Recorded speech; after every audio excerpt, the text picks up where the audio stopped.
할렐루야. 한 주간 평안하셨죠? 4월 10일 수요일 저녁 예배에 모신 분들을 예수 그리스도의 이름으로 환영합니다. 우리 다 함께 사도신경으로 신앙 고백합니다. 나는 전능하신 아버지 하나님 천지의 창조주를 믿습니다. 나는 그의 유일하신 아들 우리 주 예수 그리스도를 믿습니다. 그는 성령으로 잉태되어 동정녀 마리아에게서 나시고 본디오 빌라도에게 고난을 받아 십자가에 못 박혀 죽으시고 장사된 지 사흘 만에 죽은 자 가운데서 다시 살아나셨으며 하늘에 오르시어 전능하신 아버지 하나님 우편에 앉아 계시다가 거기로부터 살아있는 자와 죽은 자를 심판하러 오십니다. 나는 성령을 믿으며 거룩한 공교회와 성도의 교제와 죄를 용서받는 것과 몸의 부활과 영생을 믿습니다. 아멘. 네, 우리 함께 찬송가 180장 하시겠습니다. 180장 하나님의 나팔소리. 예전 찬송가는 168장이고요. 180장 우리 함께 찬양합니다.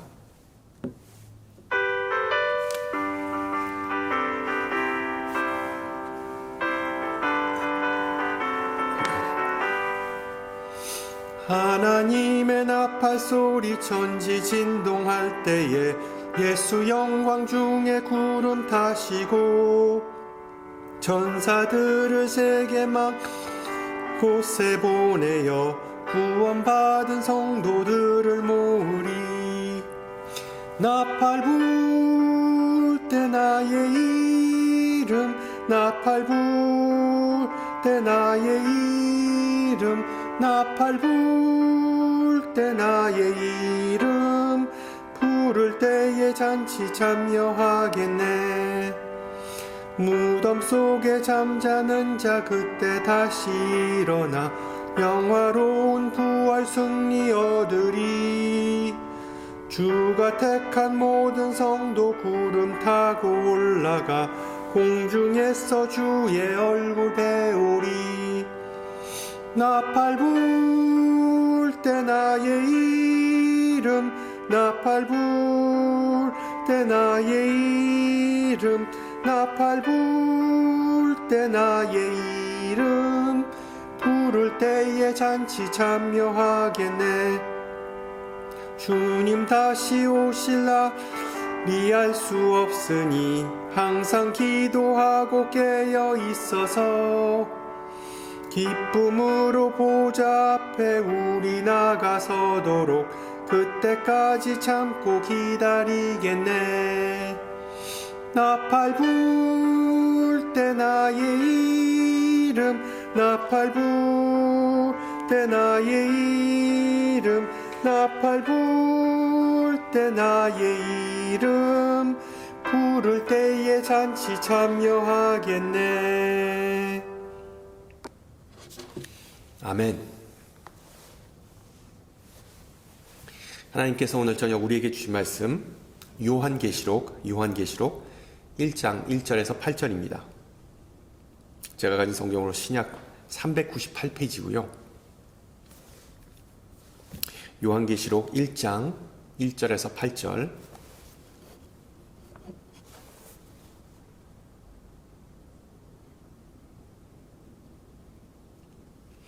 말씀을 받들어 봉독합니다. 예수 그리스도의 계시라 이는 하나님이 그에게 주사 반드시 속히 일어날 일들을 그 종들에게 보이시려고 그의 천사를 그 종 요한에게 보내어 알게 하신 것이라. 요한은 하나님의 말씀과 예수 그리스도의 증거 곧 자기가 본 것을 다 증언하였느니라. 이 예언의 말씀을 읽는 자와 듣는 자와 그 가운데에 기록한 것을 지키는 자는 복이 있나니 때가 가까움이라. 요한은 아시아에 있는 7 교회에 편지하노니 이제도 계시고 전에도 계셨고 장차 오실 이시며 그의 보좌 앞에 있는 7 영과 또 충성된 증인으로 죽은 자들 가운데서 먼저 나시고 땅의 임금들의 머리가 되신 예수 그리스도로 말미암아 은혜와 평강이 너희에게 있기를 원하노라. 우리를 사랑하사 그의 피로 우리 죄에서 우리를 해방하시고 그의 아버지 하나님을 위하여 우리를 나라와 제사장으로 삼으신 그에게 영광과 능력이 세세토록 있기를 원하노라. 아멘. 7절 볼지어다 그가 구름을 타고 오시리라. 각 사람이 눈이 그를 보겠고 그를 찌른 자들도 볼 것이요 땅에 있는 모든 족속이 그로 말미암아 애곡하리니 그러하리라. 아멘. 주 하나님이 이르시되 나는 알파와 오메가라. 이제도 있고 전에도 있었고 장차 올 자요 전능한 자라 하시더라. 아멘. 부활은 끝이 아니라 새로운 시작입니다. 많은 분이 오해하시는데 부활절 시즌, 이스터 시즌은 지난 주일에 시작한 것이지 끝난 것이 아닙니다. 비슷한 맥락에서 매 주일은 예수님의 부활을 기념하고 선포하는 날이기 때문에 작은 부활절, Little Easter로 불리기도 합니다. 작은 부활절. 반복되는 작은 부활절인 주일을 통해서 The Lord's Day, 우리 신앙인들은 부활의 소망과 또한 기쁨의 여운을 길게 가져갈 수 있고 또한 우리의 신앙이 자라게 되는 것이죠. 그런데 부활의 여운을 길게 가져간다는 것 절대 쉽지 않은 과제입니다. 그래서 성도들이 이 부활을 꾸준히 회상하고 그 소망을 간직하도록 교회 내에는 대표적인 상징물이 존재하죠. 그것이 뭘까요? 바로 뒤에 보시는 십자가입니다. 십자가. 흥미로운 사실은 기독교 내에 존재하는 여러 교회는 다 다르게 예수님의 부활을 상징합니다. 예를 들어 우리 개신교 전통에서는 이 빈 십자가를 통해 예수님의 부활에 초점을 맞춥니다. 반면에 로마 카톨릭 교회에서는 예수님의 모습이 새겨진 십자고상, 영어로는 crucifix를 선호합니다. 어떻게 보면 카톨릭 교회는 부활보다 그리스도의 희생, 그 희생, 십자가 죽음에 더 중점을 둔다는 것을 알 수 있는 대목이죠. 또한 그리스나 동유럽 국가, 그리고 러시아에 널리 퍼져 있는 Orthodox Church, Eastern Orthodox Church, 동방 정교회에서는 이 십자가뿐만 아니라 아니면 십자고상뿐만 아니라 수많은 아이콘, 성화와 성상을 선호합니다. 여러분, 아이콘은 뭡니까? 주로 그 성모 마리아, 아니면 다양한 성자들, 그리고 예수님의 형상을 그림이나 모자이크나 조각상을 통해서 표현한 것이죠. 그런데 그 동방 정교에서는 예수님을 좀 독특한 방식으로 묘사합니다. 바로 판토크라토르 형식의 그리스도를 선호합니다. 판토크라토르. 이 단어 헬라어 복합 명사인데 판토는 모든 또는 만물이라는 의미이고 크라토르는 능력, 강함이라는 뜻입니다. 따라서 동방 정교에서 말하는 판토크라토르 그리스도는 전능하신 그리스도, The Almighty Christ 또는 우주의 통치자 그리스도라는 의미입니다. 여러분, 화면에 나오는 성상을 한번 보세요. 예전에는 동방 정교회의 성당이었다가 안타깝게도 몇 년 전에 이슬람 사원이 돼버린 터키의 수도 이스탄불에 있는 하기야 소피아에 있는 그리스도의 초상화입니다. 아주 명화 중에 명화, 기독교 그 아트, 예술에서는 아주 그냥 명작으로 꼽히는 그런 작품이죠. 여러분, 그림을 자세히 보시면 예수님은 왼손에는 그 성경을 들고 계시고 그리고 오른손으로는 사람들에게 이렇게 축복을 빌어주는 동작을 취하십니다. 그리고 예수님의 머리 뒤에는 보다시피 후광이 있고 그리고 예수님의 얼굴, 그 표정은 근엄하다 못해 약간 슬퍼 보이기도 합니다.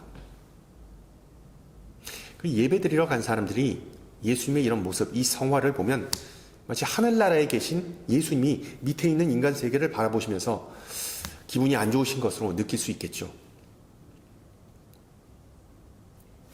어떻게 보면 이 성화에 묘사된 전능하신 예수님은 상냥해 보이지 않는, 인자해 보이지 않는 게 사실입니다. 아마도 그런 이유로 우리 개신교에서는 이런 모습의 성화나 벽화 또는 스테인 글라스를 사용하지 않는 듯합니다. 가뜩이나 사람들이 교회에 오지 않는데 이런 모습을 한 예수님이 벽에 딱 붙어 있으면 방문객들은 위화감을 느낄 수 있겠죠. 또 다른 이유는 동방정교회는 부활하고 하늘에 오르시어 세상을 굽어 살피시는 천상의 예수님을 선호하는 반면에 우리 개신교는 나를 따르라 라고 제자들에게 말씀하시는 이 지상의 예수님을 더 선호하기 때문일 수도 있습니다.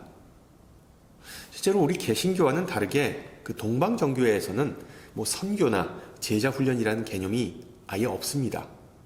왜? 그들은 오직 주일 예배에만 초점을 맞추기 때문이죠. 물론 이런 성화가 우리에게 다소 이질적으로 느껴지는 것은 사실입니다. 그러나 이런 전능자 그리스도의 모습은 성경적 근거가 충분히 있습니다. 우리가 잘 아는 빌립보서 2장, 하나님이 그를 지극히 높여 모든 이름 위에 뛰어난 이름을 주사 하늘에 있는 자들과 땅에 있는 자들과 땅 아래에 있는 자들로 모든 무릎을 예수의 이름에 꿇게 하시고 모든 입으로 예수 그리스도를 주라 시인하여.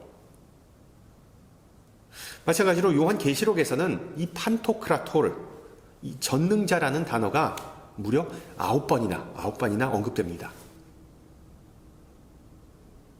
오늘 제가 이 성화를 소개해드린 이유는 동방종교회가 이해하고 있는 부활하신 예수님의 모습 속에서 우리가 배울 수 있는 점이 있기 때문이죠. 앞서 말씀드렸듯이 벌써 부활절이 지나고 한 주 넘게 지난 이 시점에서 부활의 감흥과 여운은 쉽게 사라지기 마련입니다. 따라서 우리는 지금 이 시간 더욱 부활하신 예수님의 모습을 우리 머릿속에 새기고 그 마음속에 간직해야 합니다. 그런 면에서 사도 요한이 제시해주는 이 판토크라토 그리스도, 전능자 그리스도의 모습은 우리에게 많은 도움을 줍니다. 알다시피 사도 요한은 자신이 기록한 복음서를 통해 예수님의 첫 번째 오심, 그러니까 초림을 묘사하였습니다.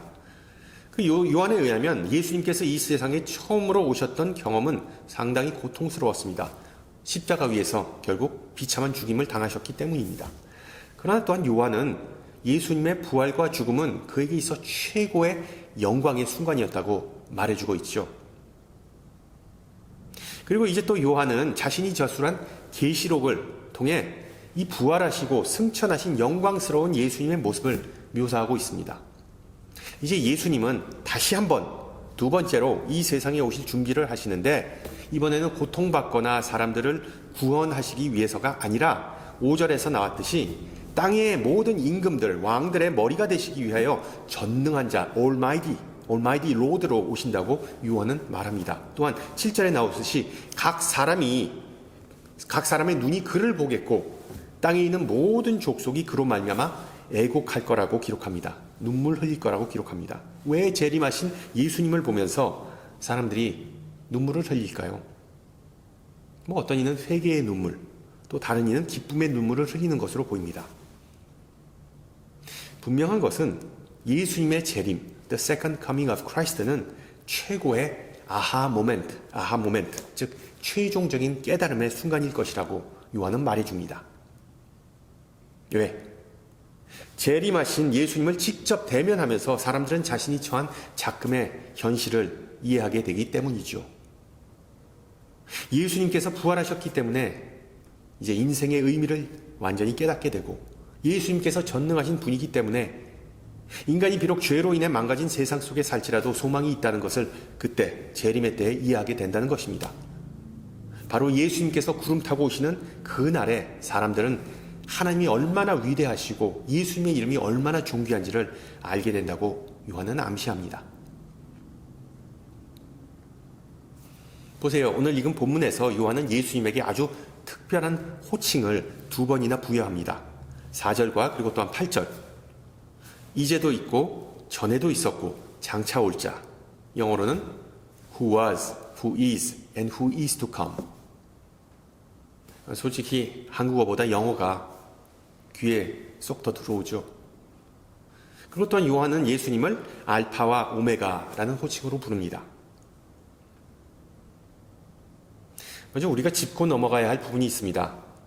이제도 있고 전에도 있었고 장차 올 자와 알파와 오메가는 둘 다 성부 하나님의 이름이지 성자 예수님의 이름은 고유의 명칭은 아닙니다.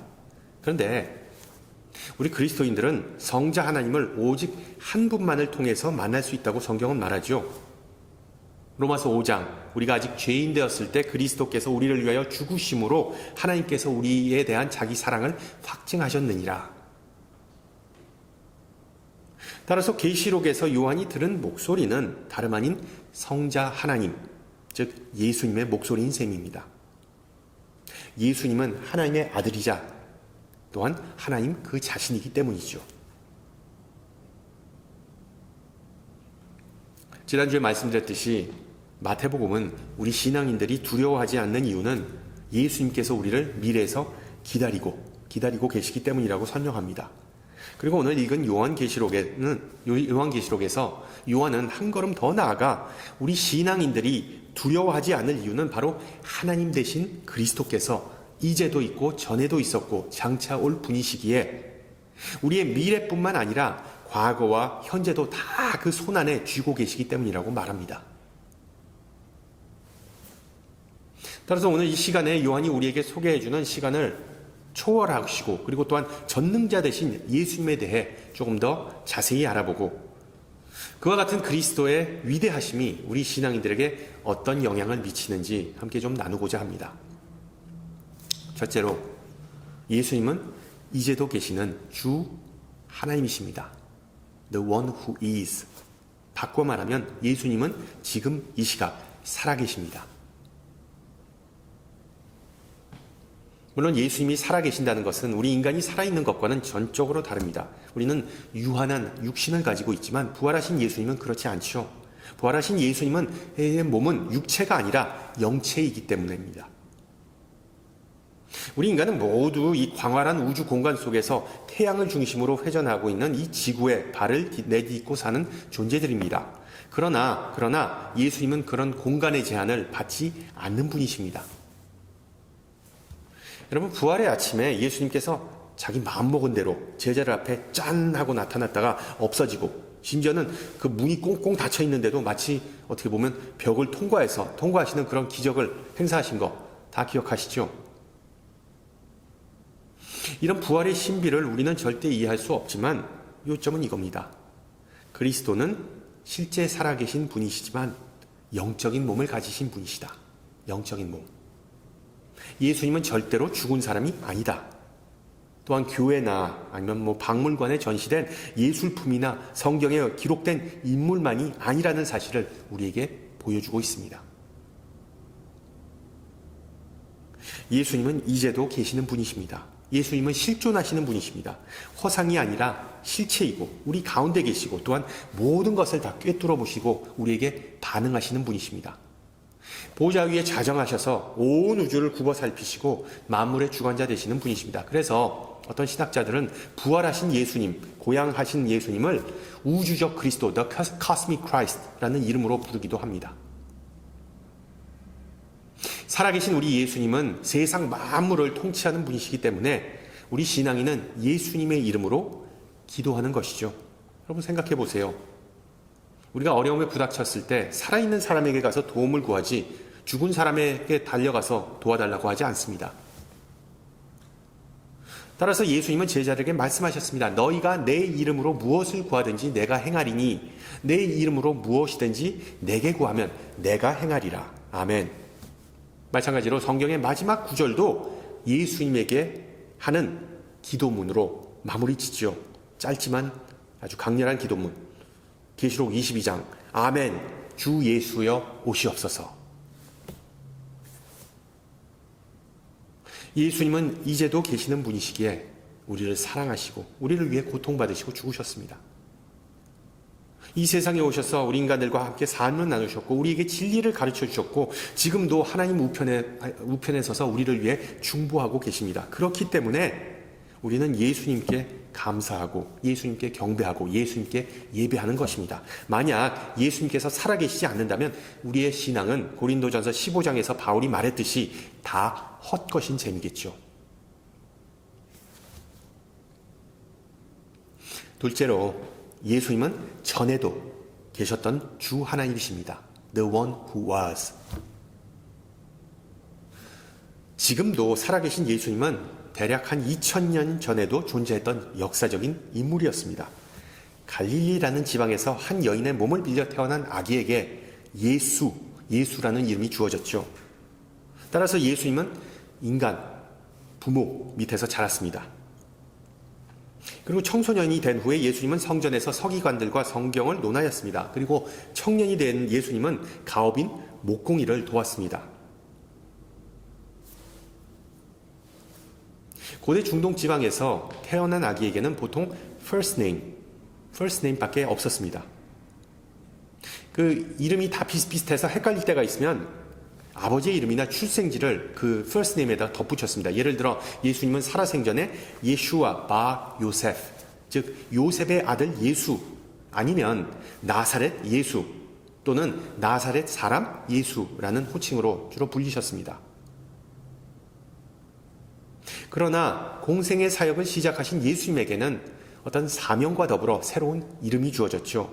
사람들은 예수님을 히브리어로는 메시아 또는 기름 부은 자를 의미하는 헬라어 호칭 그리스도로 불렀습니다. 왜? 많은 추종자들은 예수님께서 기름 부음 받은 자, 왕, 즉 새로운 다윗 왕과 같은 사람이었다고 믿었기 때문이죠. 실제로 많은 이들은 예수님을 재림한 엘리야라고 믿으면서 언젠가는 그 못된 로마 제국을 무찔러 주실 거라는 소망을 품었습니다. 그래서 바울 서신을 보면 예수와 그리스도라는 이름이 때로는 따로따로 아니면 합쳐져서 아니면 순서가 바뀌어서 언급되는 때가 많습니다. 예를 들어 바울은 예수 그리스도 또는 그리스도 예수 또는 그리스도 또는 주 예수 그리스도라는 호칭으로 예수님을 부르십시오. 다른 한편으로 어떤 이들은 예수님께서 역사적인 인물이었다는 근거가 오직 성경밖에 없다는 회의적인 시각을 나타냅니다. 그러나 요세푸스, 플리니, 타시투스와 같이 예수님께서 죽으시고 대략 한 60년 후에 활동했던 로마의 역사가들은 예수라는 이름을 직접 또는 간접적으로 기록하면서 예수가 허구의 인물이 아니었음을 확인해 주었습니다. 물론 성경을 제외하고 예수님의 실체와 그리고 또한 역사성을 입증하는 고고학적인 증거물이 없는 것은 사실입니다. 그러나 진보적이거나 무신론적 학자들도 고고학적 증거가 존재하지 않는다고 해서 어떤 사람이 실존했던 것이 아니라고 결론 낼 수 없다. 증거가 존재하지 않는다는 것은 당시에 99.99%의 사람들처럼 특정한 인물이 역사에 별 영향을 끼치지 않았다는 것을 보여주는 사례일 뿐이다 라고 말하면서 예수님은 분명히 역사적인 인물이었다고 자기네들도 고백합니다. 실제로 예수님은 대단한 유물이나 직접 집필한 기록 같은 것을 남기시지는 않았습니다. 그러나 예수님은 수많은 목격자를 남기셨죠. 그리고 그 증인들의 믿음이 지금 우리에게까지 이어졌습니다. 또한 호랑이는 죽어서 가죽을 남기고 사람은 이름을 남긴다라는 속담처럼 예수님은 인류 역사에 영원한 흔적을 남기셨습니다. 바로 그 존귀한 이름입니다. 마지막으로 예수님은 다시 오실 주 하나님이십니다. The one who is to come. 다시 오실 주 하나님. 기독교 신앙의 핵심은 그리스도께서 죽으시고 부활하셨고 다시 오신다는 사실입니다. 이 사도신경의 뼈대이기도 하죠. 그리고 그 믿음은 2000년 넘게 지속하였습니다. 그런데 지금 예수님의 다시 오심, 아니 재림이라는 단어를 들으면 우리 신앙인들은 좀 복잡한 심경입니다. 왜? 재림은 곧 지구의 종말과 환란, 휴거와 같은 무서운 상황을 암시하기 때문이죠. 또한 어떤 이들은 메시아는 이미 재림했다고 주장하는 수많은 시한부 종말론 이단 때문에 회의적인 시각을 갖기도 합니다. 그렇지만 우리는 초대 그리스도인들에게 있어 재림은 최고의 복된 소식이었다는 점을 기억해야만 합니다. 성서학자들은 이 요한계시록이 대략 주후 80년에서 90년 사이에 기록되었다고 봅니다. 로마 황제를 숭배하지 않았던 유대교인들과 그리고 그리스도인들에게 그 시기는 정말 힘들었습니다. 그런 이유로 신학 27권 중에 이기다 또는 극복하다라는 단어가 가장 많이 등장하는 책은 바로 계시록입니다. 그 힘들고 절망스러운 나날 중에 박해받는 교회에 힘내라! 그리고 파이팅이라고 외치는 목소리, 상당히 위로가 됐겠죠. 그 목소리는 다름 아닌 판토크라토 그리스도, 즉 보좌 위에 좌정하신 전능왕, 우주적인 왕 예수님의 목소리였습니다. 예수님은 죄로 인하여 망가지고 타락하고 우상이 득실거리는 세상 속에서 충성하라고 말씀하셨습니다. 그리고 그 말씀을 듣고 순종하면 교회는 최후 승리를 맛보게 될 거라고 말씀하셨는데, 바로 예수님 그 자신이 이제도 있고 전에도 있었고 장차 오실 분이시기 때문입니다. 마찬가지로 예수님은 곧 다시 오시기 때문에 불확실하고 또한 유혹이 넘치는 이 세상을 살아가는 오늘날의 교회에도 충성하라고 말씀하십니다. 그러나 주님 다시 오실 때까지 지난주에 말씀드렸듯이 예수님은 우리를 미래에서 기다리고 계십니다. 그리고 저와 여러분은 바로 그 복된 약속을 믿고 살아가는 부활의 백성입니다. 부활의 민족. 오늘 본문에도 나왔죠. 하나님께서 우리를 나라 삼으시고 제사장 삼으셨다. 우리는 부활의 민족입니다.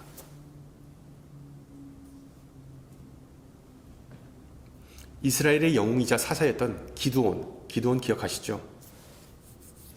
미디안으로부터 이스라엘 백성을 구하라는 하나님의 명령을 들은 기드온이 보인 첫 번째 반응, 하나님께 했던 첫 번째 질문 이거죠.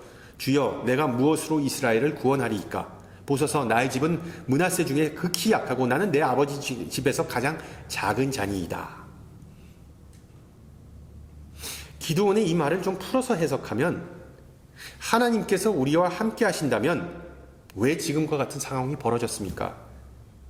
우리 선조들에게 보여주셨던 그 놀라운 일들은, 기적들은 다 어디 간 겁니까? 하나님이 전능하신 분이라면 홍해를 가르고 성벽을 무너뜨린 것처럼 지금 우리 백성을 좀 도와주십시오라는 그런 의미를 내포했습니다. 기드온의 이와 같은 반응, 우리 믿는 사람도 흔히 보일 법한 반응이죠. 지금 이 세상을 보면 오죽 답답합니까? 우리가 하나님을 불신해서가 아니라 우리가 세상을 보면서 정말 할 수 있는 게 아무것도 없다는 것을 알고 무기력하고 체념하기 때문에 그런 생각이 들죠. 그러자 하나님은 기드온에게 어떻게 반응하십니까? 하나님은 기드온에게 응답을 주시지 않고 도전을 던지십니다. 큰 용사여, 너는 가서 너의 힘으로 하나님의 힘이 아니라 너의 힘으로 이스라엘을 미디안의 손에서 구원하라. 큰 용사와 너의 힘과 같은 표현을 듣고 여러분, 기드온이 갑자기 용감무쌍해지고 능력이 그냥 넘쳤을까요? 아니죠. 아마 기드온은 여전히 두렵고 허탈한 심정이었습니다. 그런데 하나님은 최종적으로 기드온에게 하나의 약속을 추가하십니다. 약속. 여호와께서 너와 함께 계시도다. 물론 하나님의 약속을 우리가 믿음으로 받아들이면 그 말씀은 빈말이 아니라 강력한 무기가 됩니다. 그러면 우리가 믿음이 약해서 하나님의 말씀을 읽어도 하나님께서 우리에게 주신 많은 약속이 얼마나 소중한지, 얼마나 능력이 있는지 헤아리지 못하는 때가 많습니다. 또한 우리가 사는 이 세상에는 정말 수많은 거짓과 공허한 말이 파헤치기 때문에 하나님의 약속을 전적으로 신뢰하지 못하는 그런 이유이기도 하죠. 여러분 한번 생각해 보세요. 과거에 왕들이 다스렸던 나라, 그 왕정 체제에 살았던 사람들에게 있어 그 군주의 말은 절대적 위엄과 그리고 또한 권한을 가졌습니다. 왕이 말하면 그것은 곧 법이었습니다. 왕의 말에는 토를 달아서도 안 되고 그 말을 바꾸거나 물을 수도 없었습니다. 그 말을 불신하는 것은 그거는 정말 중대한 죄였죠. 그 말이 또 곧 실현된다는 사실을 백성은 다 알고 있었습니다. 그런 의미에서 어떤 한 나라의 왕과는 비교할 수조차 없는 세상 만물의 왕 대신 예수님의 말씀과 약속은 이 세상 그 어떤 보증수표보다 더 능력 있고 신뢰할 수 있는 것 아니겠습니까? 성도 여러분은 그 전능자 예수님을 의지하고 약속하신 말씀 위에 살기를 원하십니까?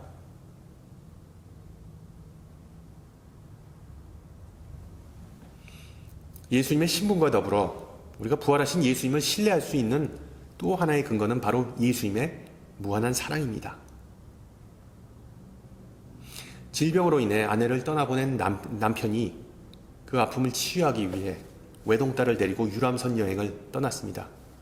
세상의 가족이라고는 이제 자신과 그리고 자신의 딸만 남아있기에 둘은 그 배 갑판에서 서로 껴안고 위로의 시간을 보냈습니다.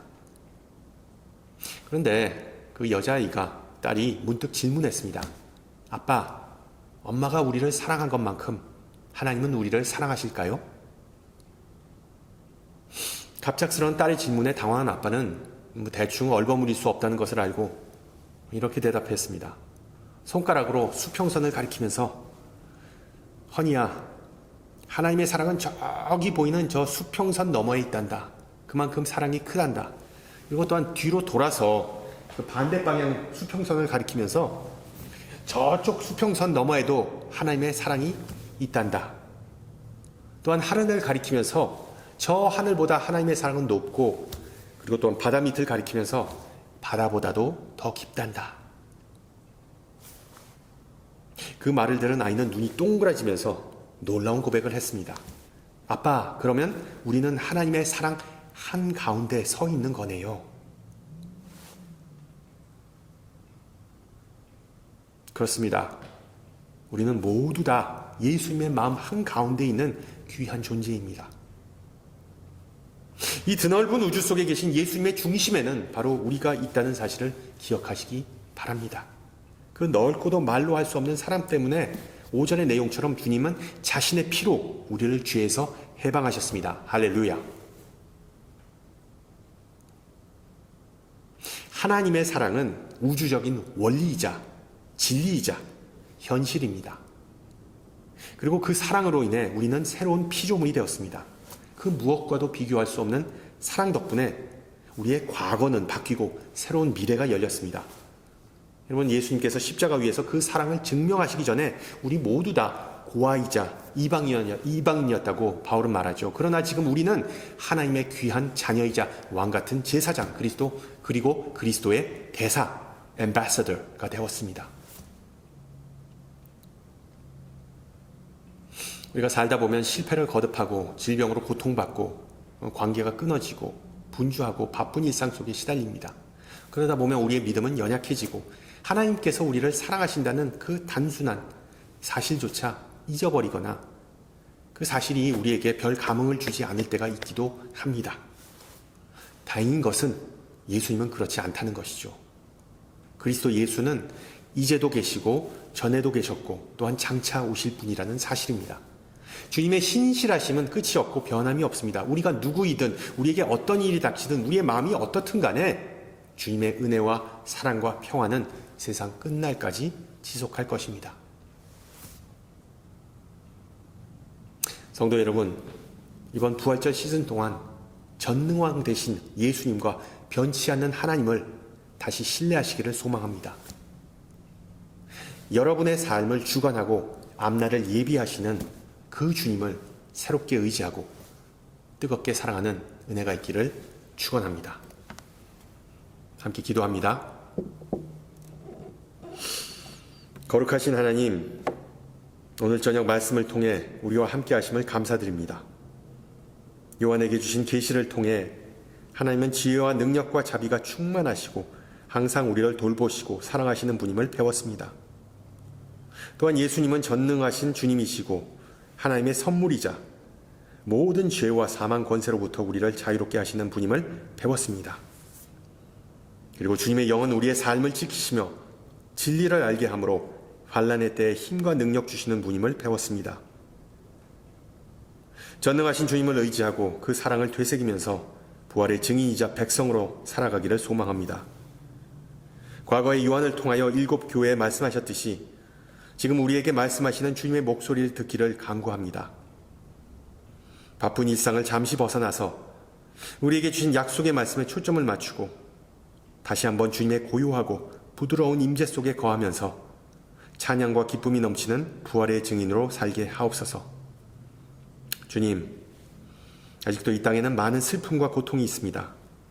특히 특히 투병 중인 주님의 자녀들과 시련을 겪고 있는 주님의 교회들과 일꾼들을 기억하시고 그들의 눈물을 닦으시고 용기와 위로를 베풀어 주시고 주님의 백성, 주님의 교회 그리고 온 세상 만물 가운데 주님의 변치 않는 평강과 은혜가 넘치게 하옵소서. 함께 주님 가르쳐 주신 기도합니다.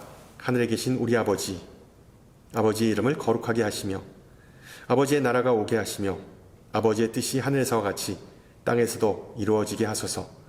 오늘 우리에게 일용할 양식을 주시고 우리가 우리에게 잘못한 사람을 용서하여 준 것 같이 우리 죄를 용서하여 주시고 우리를 시험에 빠지지 않게 하시고 악에서 구하소서. 나라와 권능과 영광이 영원히 아버지의 것입니다. 아멘.